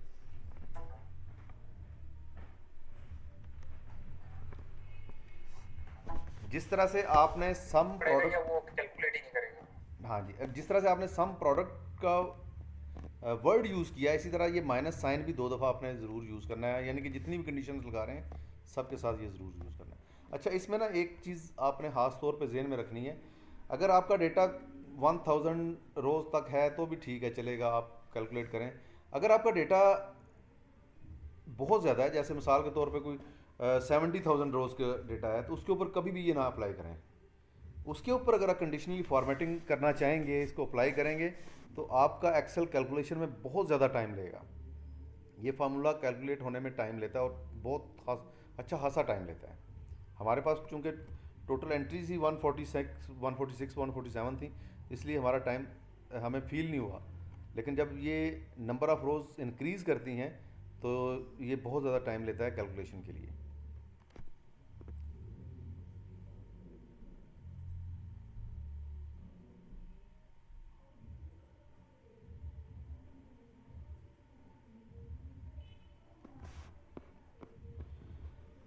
अच्छा, अब मेरे पास ये वैल्यू है और मैं चाहता हूँ कि मुझे इसका मैक्सिमम पता चल जाए कि इसके अंदर इस कॉलम में मैक्सिमम वैल्यू क्या है। 4005 है। इसी तरह मैं चाहता हूँ कि इसमें मिनिमम वैल्यू मुझे पता चल जाए। तो मिनिमम वैल्यू जो है वो MIN के साथ मैं कैलकुलेट करता हूँ, वो 0 है। मुझे सिर्फ सेंट्रल 1 की मैक्सिमम और मिनिमम चाहिए हों या किसी पर्टिकुलर रीजन की मैक्सिमम और मिनिमम वैल्यूज़ चाहिए हों, तो मैं उसको किस तरह से यहाँ पे शो करवा सकता हूँ। बेसिकली वो भी एक्सेल के फंक्शन जो एक्चुअल फंक्शनैलिटी है उसको ओवरराइड करके एक फार्मूला लिखा गया है, is equal to max if के साथ हम उसकी कंडीशन दे देते हैं, और कंडीशन हमारी है यहाँ पर this is equal to complete array, comma ये मैक्सिमम वैल्यू आपने किस कॉलम से चूज़ करनी है वो कॉलम सेलेक्ट कर लें और उसको भी लॉक कर लें, कुछ इस तरह से। अब ये वैल्यू इनकरेक्ट भी हो सकती है अनटिल अनलेस जब आप इसको एडिट मोड में ले जाके कंट्रोल शिफ्ट और एंटर की ना प्रेस करें। जब आपने कंट्रोल शिफ्ट और एंटर की प्रेस की है तो इफ़ फंक्शन देखें, इफ़ का काम क्या है, दो नंबर्स को आपस में कंपेयर करना, ऐसे ही है ना। इफ़ किसी एक वैल्यू को हम पूरी एरे के साथ कंपेयर नहीं कर सकते, अगर हम पूरी एरे के साथ कंपेयर करेंगे तो वो हमें या तो गलत वैल्यू देगा और या फिर हमें एरर दे देगा। तो उस चीज़ को ओवरराइड करने के लिए हम एडिट मोड में जाते हैं, कंट्रोल शिफ्ट और एंटर की प्रेस करते हैं। मैं आपको ज़रा यहाँ से समझा भी देता हूँ कीबोर्ड।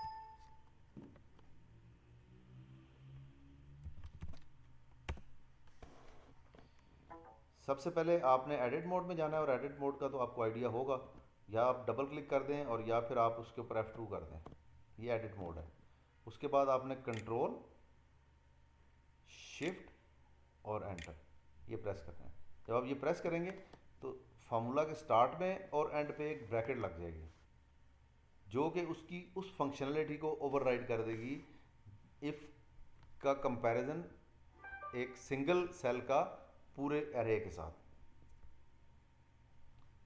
यही तरीकाकार हम यूज़ करते हैं मिनिमम के लिए और यही तरीकाकार हम यूज़ करते हैं स्टैंडर्ड डेविएशन के लिए। स्टैंडर्ड डेविएशन को हम डिस्कस इसलिए नहीं करेंगे कि उसका नॉर्मली हम लोग यूज़ नहीं कर रहे होते, वो जो स्टैटिस्टिक्स के लोग हैं वो लोग स्टैंडर्ड डेविएशन और मीन और ये सारी चीज़ें यूज़ करते हैं। फ़िलहाल हमारी अंडरस्टैंडिंग के लिए मैक्सिमम और मिनिमम फेयर एनफ है।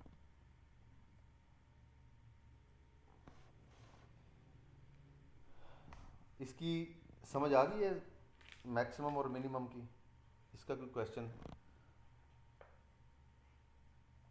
आबिद, आपकी तरफ से फीडबैक नहीं आ रहा और अनफॉर्चुनेटली एनोनिमस यूज़र बहुत ज़्यादा हो गए हैं, प्लीज़ इसको रीनेम कर लें अपना। तारिक जावेद साहब, आपकी तरफ से कोई इस फार्मूला के हवाले से क्वेश्चन?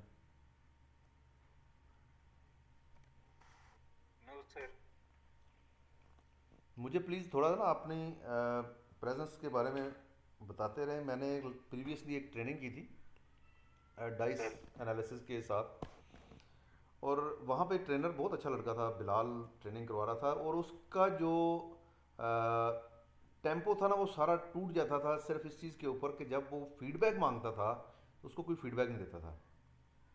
मल्टीपल रीजंस हो सकती हैं। अब ऑनलाइन ट्रेनिंग है, ये तो पता नहीं चल सकता कि कौन इस ट्रेनिंग को पर्टिकुलरली अटेंड कर रहा है और कौन जो है उसने सिर्फ सिंपली मोबाइल फ़ोन के ऊपर या लैपटॉप के ऊपर लॉगिन करके अपने काम पे चला गया, ये पता नहीं चल सकता। इवन कि अगर आप कैमरा भी ऑन करवा लें तो उसके भी काफ़ी सारे ऑल्टरनेट्स होते हैं।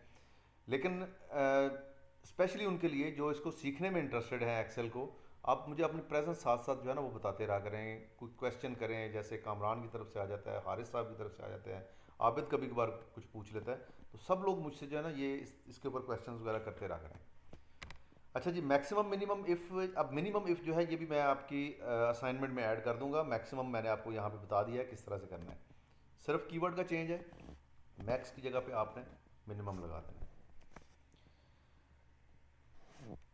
जो लोग डिफरेंट पोर्टल से डेटा निकाल रहे होते हैं, निकालते इस तरह से हैं, किसी वेब पेज के ऊपर डेटा आ रहा है, उस डेटा टेबल आपने कॉपी किया और एक्सेल में जाके पेस्ट कर दिया। होता क्या है कि वो एक्सेल के अंदर HTML स्पेसेस क्रिएट कर देता है, जिसकी वजह से जो कि स्पेसेस हमें वैल्यूज़ को सम अप नहीं करने देती, हम उस वैल्यू को कैलकुलेट नहीं कर सकते। और इवन जो ब्लैंक सेल्स होते हैं वो भी अगर हम काउंट करें तो वो भी काउंट में आ रहे होते हैं, रीज़न कि वहाँ पर HTML स्पेसेस होती हैं। उनको कैसे रिमूव करना है? एक तो तरीकाकार आम स्पेस रिमूव करने का था कि हमने ट्रिम लिखा, सेल सेलेक्ट किया और एंटर कर दिया, तो ये तो ट्रिम कर देगा। अब जो मैं फंक्शन बताने जा रहा हूँ इसको अपने पास कहीं पर नोट कर लें। जब कभी भी ऐसा हो, आप ईमेल बॉडी से कोई टेबल कॉपी करते हैं और एक्सेल में लाके पेस्ट करते हैं और उसमें स्पेसेस आ जाती हैं और स्पेसेस मूव नहीं हो रही, तो आपने किस तरह से रिमूव करनी है? सर ये रिकॉर्डिंग हो रही है ना सर? जी जी, इसकी रिकॉर्डिंग हो रही है। बस गुड। ये आप करेंगे is equal to trim clean. अब उसके अंदर मैं फॉर्मूला लिखता जा रहा हूँ, सब्स्टिट्यूट। अब मुझे यहाँ पर बताना है किस टेक्स्ट में से स्पेस रिमूव करनी है, तो मैं उस सेल का एड्रेस दे दूंगा। फॉर एग्जांपल वो F1 था, सब्स्टिट्यूट, और उसके बाद हम लिखेंगे 4। ये 160 कैरेक्टर जो है इसकी, ये कांस्टेंट है, ये आपने एज इट इज़ लिखना है 160। उसके बाद क्या चीज़ आप उसमें से निकालना चाह रहे हैं, स्पेस, और ये एंटर करें तो ये इस तरह से रिमूव कर देगा। अब इसमें एक चीज़ आपने याद रखनी है, अगर कोई एक सेंटेंस है उसमें मल्टीपल वर्ड्स आ रहे हैं तो HTML स्पेसेस हमेशा साइडों पे क्रिएट होती हैं, सेंटर में नहीं क्रिएट होती। इसलिए वो स्टार्ट और एंड से, उस सेंटेंस के स्टार्ट और सेंटेंस के एंड से स्पेसेस रिमूव कर देगा। ठीक है, जो इन बिटवीन स्पेसेस हैं उसको वो एज इट इज़ रहेंगी, उसके ऊपर कोई फ़र्क नहीं पड़ेगा। मेरे अब पास अगर ये 4 इटसेल्फ इट्स अ फार्मूला, और इस ये जो 4 लिखा है F1 के बाद, जी जी, ये फार्मूला है सर कोई, ये या ये कोई हमने बेसिकली select नहीं, चार चार फार्मूला ही होता है, लेकिन चार जो है ये कोड कन्वर्ट करता है, HTML स्पेस का कोड है बेसिकली ये। अच्छा ठीक। ठीक है, तो मेरे पास एक शीट पड़ी हुई थी इसी चीज़ के ऊपर, मैं वो भी आप लोगों के साथ शेयर कर देता हूँ एक्सेल ट्रेनिंग में। और यहाँ पर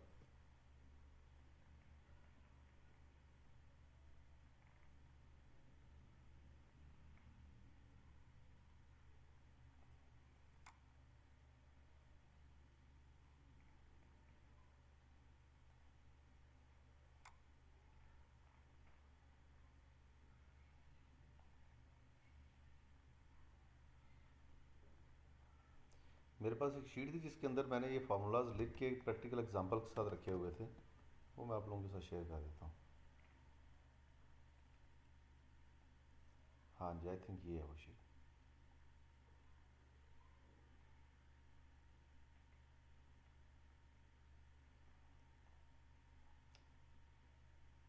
ये इंडेक्स आ गया, कंडीशनल रैंकिंग आ गई, सम प्रोडक्ट, और मिनिमम मैक्सिमम फार्मूला आ गया, हाउ टू रिमूव स्पेसेस आ गया, गेट वैल्यू विद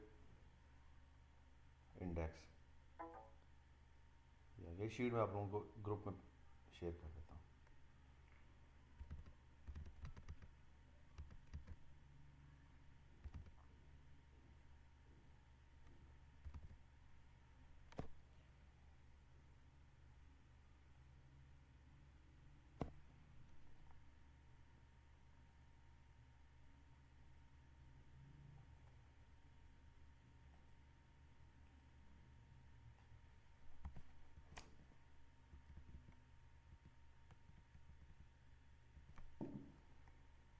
इसके अंदर कुछ और फार्मूलाज भी थे, वो भी मैं अभी देख रहा था।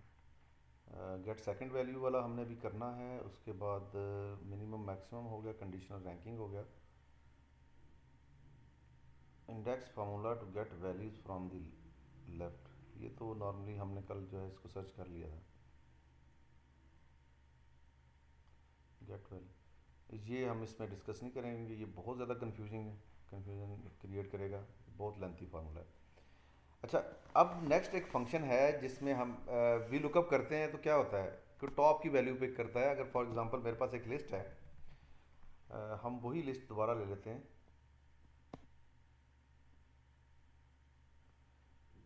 हम वही लिस्ट दोबारा ले लेते हैं जो कि हमने कल यूज़ की थी वी लुकअप के लिए। आई थिंक उसका नाम था प्रैक्टिस शीट, और वो कहाँ पर गई है?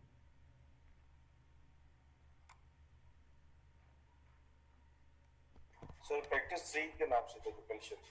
हाँ जी, मुझे अब ये याद नहीं आ रहा मैंने रखी कहाँ थी।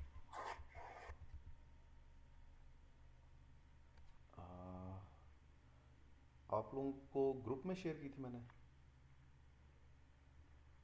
असाइनमेंट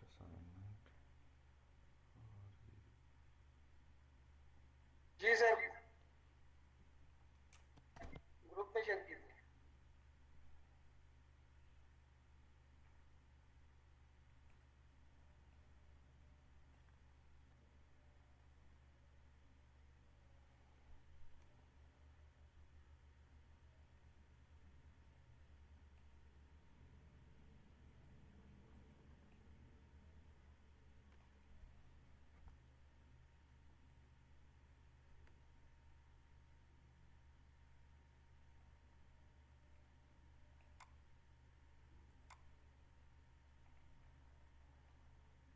और यस, मुझे याद आ गया कहाँ।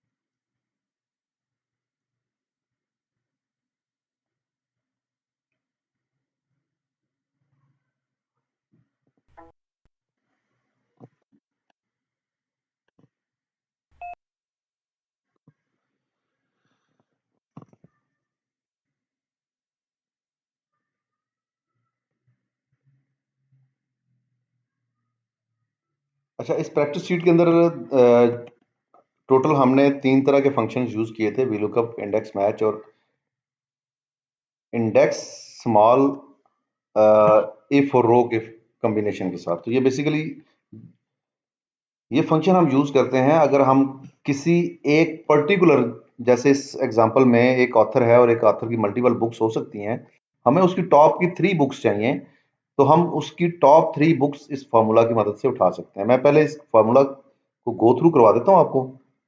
उसके लिए मैं इसको थोड़ा सा ना इसका साइज,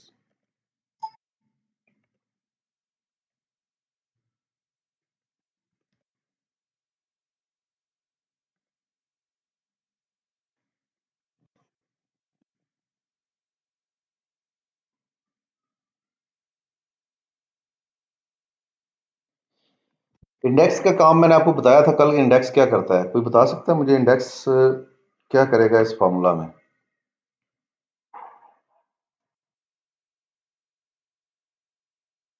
हम जो भी लोकेशन इंडेक्स को बताएंगे उस लोकेशन की वैल्यू हमें रिटर्न कर देगा। ठीक है, हमने कल यूज किया था मैच का फंक्शन उस लोकेशन सर्च करने के लिए। आज हम स्मॉल इफ और रो का एक कॉम्बिनेशन यूज करेंगे लोकेशन सर्च करने के लिए। अच्छा, मैच जो है ये हमें टॉप की वैल्यू ही सर्च करके देगा। लेकिन इसके ज़रिए हम उसकी first, second, third, fourth, fifth जो भी रो सर्च करना चाहेंगे वो कर सकते हैं। तो इस फॉर्मूला को हम दो हिस्सों में तोड़ लेते हैं। पहला हिस्सा इंडेक्स का था, ये मैं इसको रेड हाईलाइट कर देता हूं,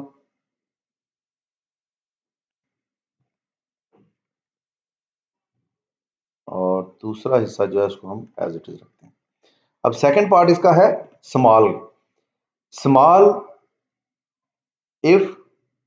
इफ के बाद हमने उसके ऊपर एक कंडीशन लगा दी जहां पर पर्टिकुलर अरे के अंदर हमारा क्राइटेरिया पूरा हो रहा, यानी कि हम इस केस में ऑथर सर्च कर रहे हूं, उसको ले, उसकी रो नंबर काउंट कर ले और उसमें से जो टॉप की रो है उसको माइनस कर दे, इस सारे कॉम्बिनेशन में 1 प्लस करे और जो भी आंसर आता है स्मॉल उसमें से सर्च करेगा, आंसर आया प्लस 1। अब 1 क्या है? बेसिकली आंसर तो हमारे पास बहुत सारे आ गए, पूरी अरे आ गई है, first answer, second answer, third, fourth, fifth, sixth. हमें पहला जवाब चाहिए तो हम ये लास्ट पे अगर देखें मैंने कॉमा 1 लिखा हुआ है, ये भी मैं इसको हाईलाइट कर देता हूं रेड कलर में। अगर मैं इसको कॉमा 2 कर दूंगा तो ये फर्स्ट वैल्यू को स्किप करके सेकंड वैल्यू पे चला जाएगा। वो जो पूरी अरे उसने बनाई है स्मॉल इफ के साथ, अगर मैं थर्ड वैल्यू को लेना चाहता हूं तो मैं 3 लिखूंगा तो पहली 2 को स्किप करके थर्ड वैल्यू पे चला जाएगा, और जो थर्ड वैल्यू का रो नंबर है वो रिटर्न करेगा इस सारे फॉर्मूला के केस में, स्मॉल से लेके और एंड तक, यहां तक। उस रो के अगेंस्ट इंडेक्स एक पर्टिकुलर कॉलम में से हमें वैल्यू उठा के रिटर्न कर देगा। अब ये एग्जांपल में आपको दिखा देता हूं। यहां पे अगर आप देखें ये सारा फार्मूला तो डेफिनेटली मैं आपको भी लिख के दिखाऊंगा कैसे लिखना है। एंड पे कॉमा 1 दिया हुआ है, कॉमा 2 है और कॉमा 3 है। तो मुझे फर्स्ट बुक चाहिए थी, मैंने कॉमा 1 लिखा, सेकंड चाहिए थी कॉमा 2 लिखा, थर्ड चाहिए थी कॉमा 3 लिखा। एक चीज और जरा गौर करें इसमें, गौर आप ये करें कि इस फार्मूला के दोनों साइड के ऊपर जैसे मैक्सिमम इफ और मिनिमम इफ के बाहर ब्रैकेट्स लगी हुई थी, यहां पर भी ब्रैकेट्स लगी हैं जो कि if is equal to sign से भी पहले हैं। बेसिकली यहां पर भी हम इफ का जो रूल है वो ब्रेक कर रहे हैं, उसको ओवरराइड करने के लिए हमें कंट्रोल शिफ्ट एंटर की एडिट मोड में जाके प्रेस करनी होगी, अदरवाइज हमारे रिजल्ट जो है वो ठीक नहीं आएंगे।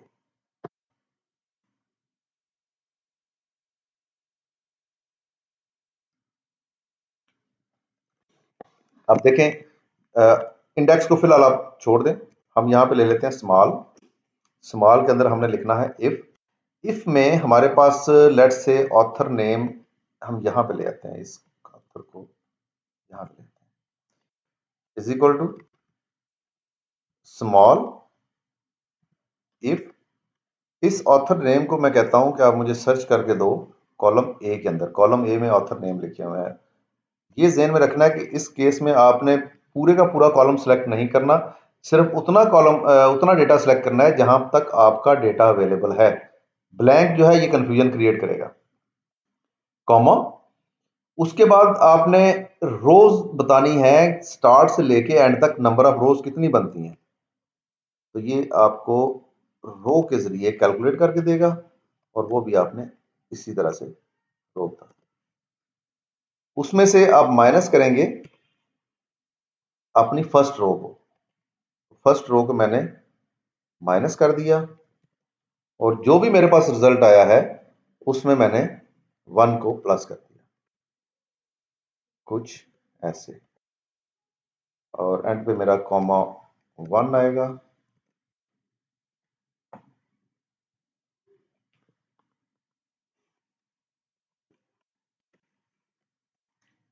अब मैंने कंट्रोल शिफ्ट एंटर की प्रेस की तो फर्स्ट वैल्यू उसने मुझे बताया इस पर्टिकुलर जो मेरा ऑथर है वो 43rd रो के अंदर है, और अगर इस 1 को मैं 2 कर देता हूं तो मुझे ये उसकी नेक्स्ट वैल्यू बताएगा कहां पे है। तो ये बेसिकली मुझे ये फार्मूला एक पूरी की पूरी एरे क्रिएट करता है जो हमें नजर तो नहीं आ रही, लेकिन उसने एक पूरी एरे क्रिएट कर ली है 43, 44, 45, जहां जहां भी इसकी वैल्यूज हैं वो इसने आप स्टोर कर ली है एक एरे के अंदर।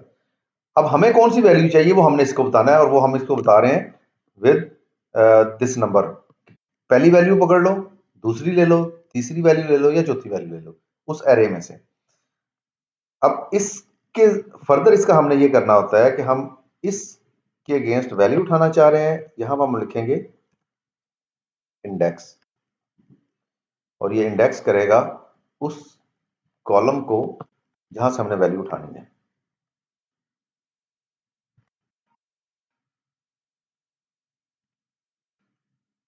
अब सेकंड नंबर पे उसकी जो बुक है उसका नाम है मिसिंग, और मैं अगर थर्ड ऑथर की बुक पकड़ूं तो है जस्टिस। अगर मैं फोर्थ बुक इसकी देखना चाहूं, अगर नहीं होगी तो ये यहां पर मुझे एरर दे देगा। तो इस ऑथर की टोटल 3 बुक्स आ रही हैं। अब जरा इसको देख भी लेते हैं।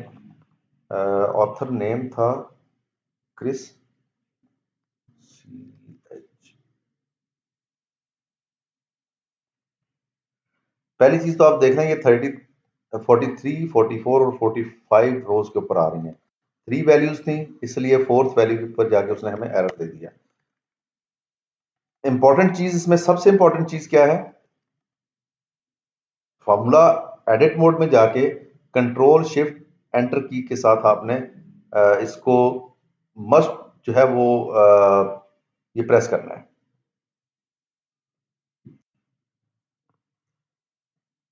इस फॉर्मूला की समझ आई है किसी को? या इन अदर वर्ड्स कोई भी बंदा अगर मैं उसको कंट्रोल दूं तो वो यहां पर ये फॉर्मूला मुझे लिख के दे सकता है।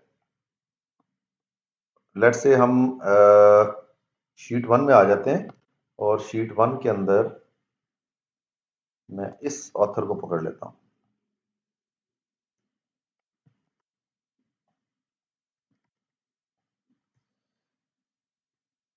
एनीवन, हारिस साहब, आबिद, कोई एक बंदा जो इस फॉर्मूला को रिपीट कर सकता हो।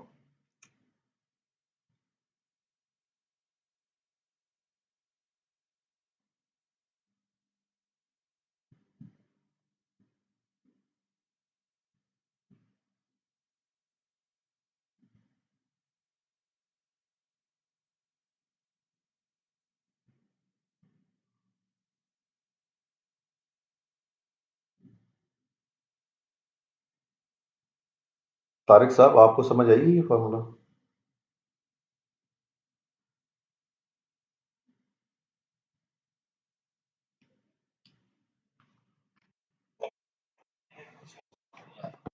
दो वजह होती हैं, या तो सब कुछ समझ आ गया और या कुछ पल्ले नहीं पड़ा।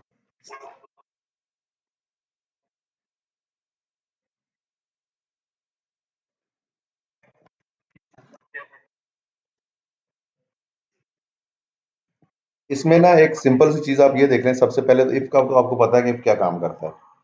उसके बाद इसमें रो यूज हुआ है, तो रो का काम क्या है, वो आपको रो नंबर बता देता है। और एक फंक्शन है स्मॉल, आपने एरे दी कोई एक, फॉर एग्जांपल ये मैंने एरे दे दी इसको, और मैंने इसको बता दिया कि जो भी वैल्यूज आप कैलकुलेट कर रहे हो उसका स्मॉल 1 पहला ले लो, दूसरा ले लो, तीसरा, चौथा या पांचवा नंबर ले लो, तो वो आपको उसकी वैल्यू रिटर्न करेगा। अब चूंकि मैंने यहाँ पर नंबर की बजाय एक टेक्स्ट दे दिया, उसकी वजह से मुझे ये एरर इसने दिया। ठीक है, तो बेसिकली फंक्शन बड़े सिंपल से हैं, लेकिन जब इसका कॉम्बिनेशन हम बनाते हैं तो वो थोड़ा सा कॉम्प्लेक्स हो जाता है। मैं इसको रिपीट करता हूं, जरा ध्यान से देखिएगा। सबसे पहले तो आपने इंडेक्स देना है, कहां से वैल्यू सर्च करनी है। तो वैल्यू सर्च करनी है मैंने बी कॉलम से। बी कॉलम B1 से लेके 235 तक मैंने इसको लॉक कर लिया। उसके बाद मैंने इसको लोकेशन बतानी है कहां से सर्च करेगा। स्मॉल इफ के साथ मैं इसको इस ऑथर का नाम बताऊंगा, और इस ऑथर का नाम लिखा हुआ है ए कॉलम के अंदर। यहां से मुझे ये ऑथर का नाम सर्च करके देगा। अब क्या किया इसने, इफ के साथ इस पर्टिकुलर ऑथर को फिल्टर कर लिया है। अब सिर्फ इस ऑथर की लिस्ट इस एरे में शो हो रही है। अगर ये ट्रू है, इफ का तो आपको पता है ना, इसमें दो ही चीजें होती हैं, या ट्रू होता है या फॉल्स होता है। सॉरी, एक यहां पे मैं छोटी सी मिस्टेक कर गया, यहां पर इक्वल टू साइन है। तो इफ का काम या ट्रू होगा या फॉल्स होगा। तो ट्रू के केस में ये क्या करेगा, ROW रो, और ये रो ले लेगा इसी एरे में से। ये तो है। अच्छा, इसमें से माइनस कर देगा फर्स्ट रो को। फर्स्ट रो मेरी ये बनती है, और इसमें 1 प्लस कर देगा।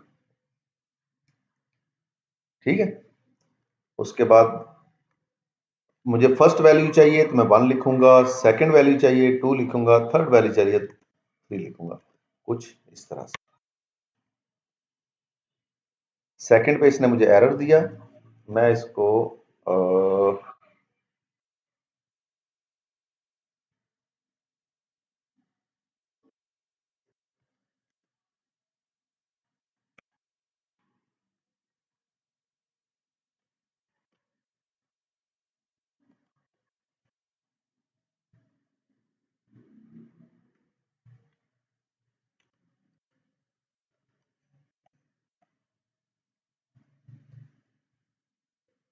अब मैं यहाँ पे इसको 2 करता हूँ। बल्कि मैं कोई ऐसा ऑथर लेके आता हूँ जिसकी बुक्स ज्यादा हो। जैसे फॉर एग्जांपल मैं ये पिक कर लेता हूँ, तो ये था।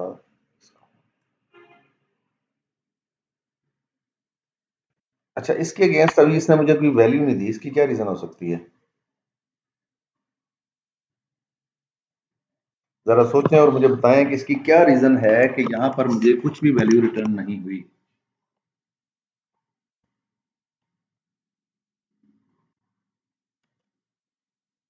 पहले नहीं हो रही थी, अब हो रही है, इसकी क्या रीजन है?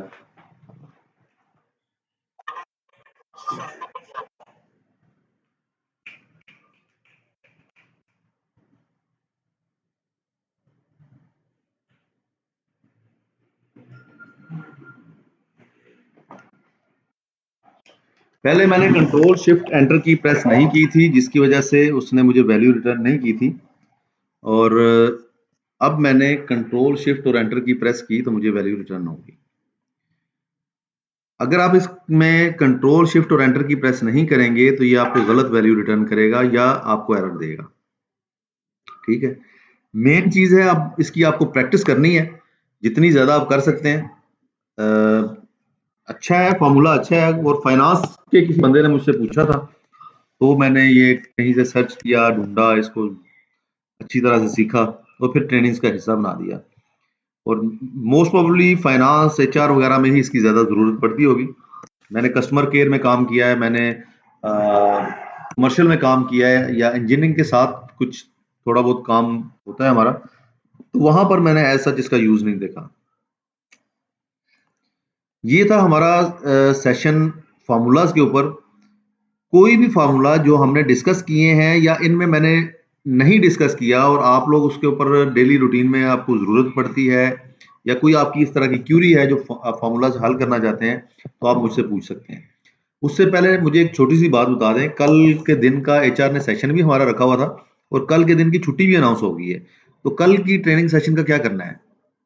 इसको पोस्टपोन करना है या कल के दिन आप अवेलेबल होंगे?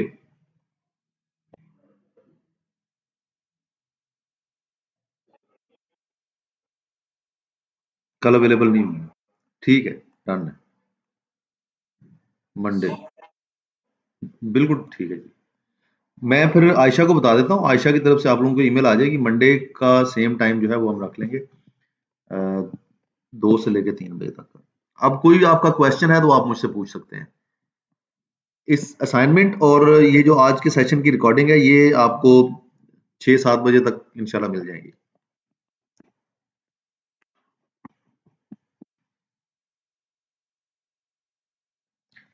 कोई भी एक्सेल फंक्शन को जो आप सीखना चाह रहे हो, देखिए एक चीज मैंने आपको बताई थी कि ऑटोमेशन के पार्ट में जाके मैंने आपको डेक्स फंक्शन पढ़ाना है। अगर आप ये फार्मूलाज जो बेसिक लेवल के हैं ये नहीं जानते, एडवांस लेवल को छोड़ दें, बेसिक फंक्शंस नहीं जानते, तो आप डेक्स फंक्शन की बेसिक्स को नहीं समझ सकेंगे। अगर आपको इनके बारे में पता है सम में कॉन्कैटिनेट या वीलुकअप वगैरह, अगर आप इनको अच्छी तरह से समझ जाएंगे तो फिर डेक्स फंक्शन जो है वो आप इजीली उसको समझ जाएंगे। और डेक्स जो है ये फ्यूचर का एक्सेल, पावर बीआई या जितने भी नए सॉफ्टवेयर माइक्रोसॉफ्ट की तरफ से लॉन्च हो रहे हैं जहां पर फॉर्मूलाज यूज होते हैं, उनमें डेक्स ही यूज हो रहा है। डेक्स ने बेसिकली जो एक नीड थी हमारी कि हम वीबीए के जरिए कोडिंग करके डिफरेंट फंक्शंस लिख रहे होते थे, उस नीड को फुलफिल किया है।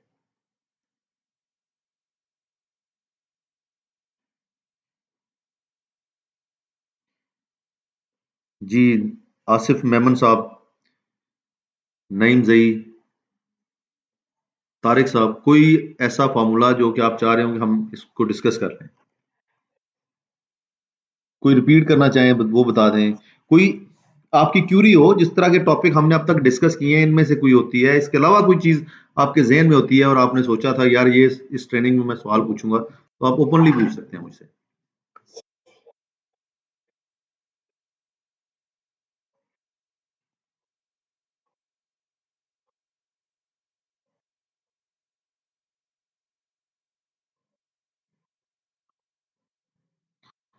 जी बिल्कुल आसिफ, ये वीडियो में तो सारी चीजें डेफिनेटली रिकॉर्ड हो चुकी हैं, आप वहां से देख सकते हैं। फिर भी समझ ना आए तो आप मुझसे ग्रुप में पूछें, आप मुझे कॉल कर लें, व्हाट्सएप पे मैसेज कर दें, मैं इंशाल्लाह वहां पे कोशिश करूंगा कि आप कि जो भी इशू है इसको मैं एड्रेस कर सकूं।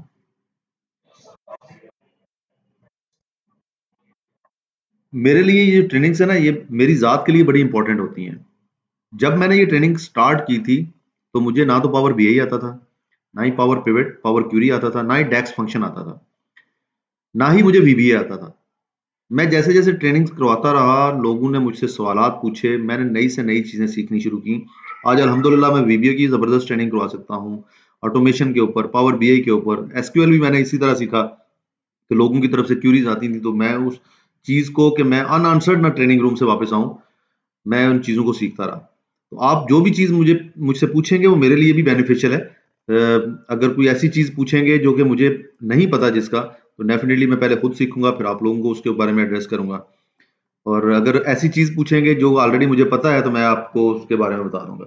एक्सेल का तकरीबन जितना मुझे आता है, एक्सेल या पावर बीआई, 95% मैंने जोंग में आके सीखा है। मैं 2012 में जोंग में आया था और मुझे सिंपल ग्राफ बनाना आता था या एक बनी बनाई रिपोर्ट के अंदर डेटा ऐड करना आता था। ये सारा कुछ मैंने जोंग में ही आके सीखा है। यहीं से आके मैंने फिर ट्रेनिंग स्टार्ट की 2016 दिसंबर से, और फिर ट्रेनिंग्स में चलते रहे और नई से नई चीजें सीखते रहे। तो आप लोगों के भी कोई भी क्वेश्चन हो तो आप लोग मुझसे जरूर पूछिएगा, ग्रुप में पूछ लें, 1-to-1 मैसेज करके पूछ लें, ईमेल पे पूछ लें, जैसे आपको बेहतर लगे। अब मंडे की जो ईमेल है ये मैं आयशा को बता देता हूँ, आयशा इसकी ईमेल निकाल देंगे आप सबको, और उसका जो ट्रेनिंग का लिंक है वो भी शेयर कर देंगी। अब आप लोगों से इंशाल्लाह मंडे को मुलाकात होगी। मेरी आज एक प्रेजेंटेशन थी और मुझे लग ये रहा था कि शायद आज का सेशन मेरा जो है वो पोस्टपोन हो जाएगा, लेकिन वो टाइम से वहां से हम छुट्टी मिल गई, तो फिर मैं सेशन के लिए आपके पास पहुंच गया। मैं असाइनमेंट एक छोटी सी बना के आप लोगों को शेयर करता हूँ। हमारे पास 3 दिन है, इन 3 दिनों में ये असाइनमेंट जरूर कर लीजिएगा। सिंपल सी असाइनमेंट होगी, कोई इसमें मुश्किल नहीं है। पहले भी आप लोगों का फीडबैक मुझे बहुत अच्छा लगा है, आप लोगों ने इसकी कोशिश की है।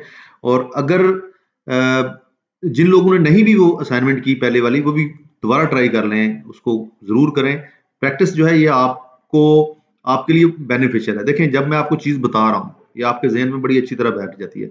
आपको ये भी पता है कि यार इस ट्रेनिंग सेशन की रिकॉर्डिंग हुई है और रिकॉर्डिंग यूट्यूब पे मेरे पास अवेलेबल है, मैं उसको डाउनलोड करके दोबारा सीख सकता हूँ। लेकिन यकीन माने, रिकॉर्डिंग्स कभी भी नहीं सिखाती। अगर आप YouTube से या रिकॉर्डिंग से सीख सकते होते तो ये दुनिया में बड़े लोग ऐसे हैं जो सीखना चाह रहे हैं लेकिन नहीं सीख पा रहे। हालांकि YouTube सर्च करें, बहुत सारी चीजें मिलती हैं। ट्रेनिंग्स आपको जो है ना ये एक पाथ प्रोवाइड करती हैं, आपको एक रास्ता दिखाती हैं किस तरह से आगे आपने इस चीजों को लेके चलना है। एक तरतीब होती है उनकी जो आपकी नीड के मुताबिक बिल्ड की जाती है। तो इस चीज को ज़हन में पक्का करने के लिए प्रैक्टिस की जरूरत है। नहीं आप प्रैक्टिस करेंगे, 2-4-6 दिन के बाद ये सारी चीजें ज़हन से वॉश आउट हो जाएंगी और उसके बाद आप फिर वहीं पे आ जाएंगे जहां से आपने ये काम शुरू किया था। अब इंशाल्लाह मंडे को आपसे मुलाकात होगी, तब तक के लिए अल्लाह हाफिज।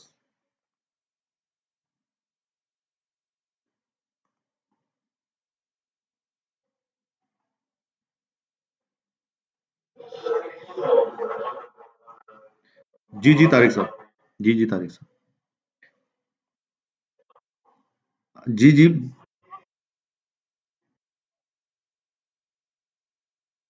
हम्म,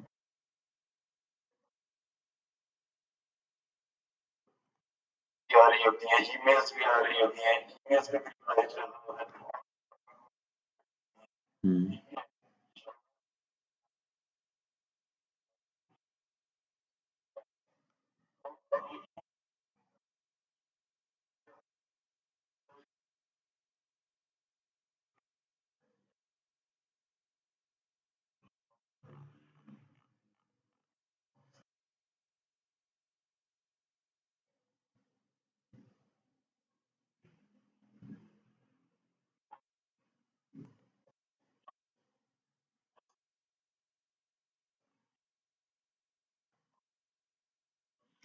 तारिक साहब, ये थोड़ा सा कंस्ट्रेंट है। मेरी लास्ट टाइम जब एचआर से बात हुई थी क्लासरूम सेशंस के लिए, तो उन्होंने कहा था कि अगर इन केस लॉकडाउन खुल भी जाता है तो जब तक हमें सीईओ की तरफ से गो एड नहीं मिलता, हम क्लासरूम ट्रेनिंग्स अरेंज नहीं कर सकते। आपने देखा होगा एक्सटर्नल ट्रेनिंग जितनी भी हो रही हैं वो सारी की सारी थ्रू जूम एप्लीकेशन ही हो रही हैं, सारी ऑनलाइन ट्रेनिंग्स हो रही हैं। वाकई इसमें ये चैलेंज है, लेकिन इसको हम ओवरकम कर सकते हैं। अगर आपका पैशन है सीखने का, मैं तो सबके लिए ओपनली अवेलेबल हूँ। मैंने एक्सेल के अंदर जो प्रीवियसली लोग जिन्होंने मुझसे ट्रेनिंग की थी और कोई इंटरेस्टेड होता है सीखने के लिए, तो मैंने एक ग्रुप बनाया। उस ग्रुप में मैं उन लोगों को ऐड कर लेता हूँ। वो जब भी मैं कोई नई चीज खुद सीखता हूँ तो उस ग्रुप के अंदर भी मैं उसकी डिटेल्स शेयर कर देता हूँ। कभी मैं कोई उसके ऊपर वीडियो बना के उसमें शेयर कर देता हूँ कि ये नई चीज मैंने सीखी है। आप प्रैक्टिस करें, जब भी आपको टाइम मिलता है वीडियो आपके पास अवेलेबल है, इसको देख लें दोबारा से, और फिर भी जो चीज समझ ना आया वो मुझसे पूछ लें। अल्लाह खैर करेगा, सब जो है चीजें क्लियर हो जाएंगी। ठीक है, चलें, ठीक है, इंशाल्लाह फिर मिलते हैं मंडे को।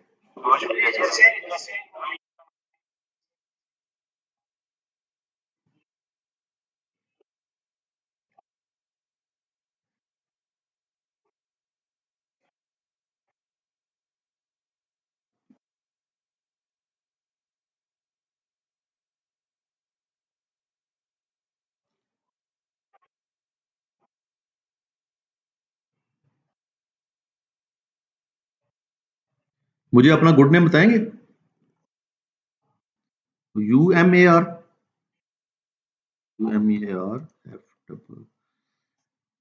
Officer cost analysis.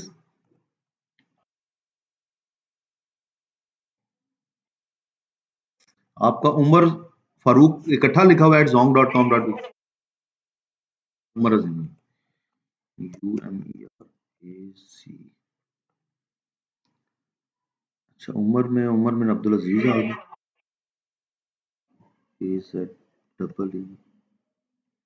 मुझे ना उमर एक मैसेज कर दें व्हाट्सएप के ऊपर, मेरा नंबर है ना आपके पास?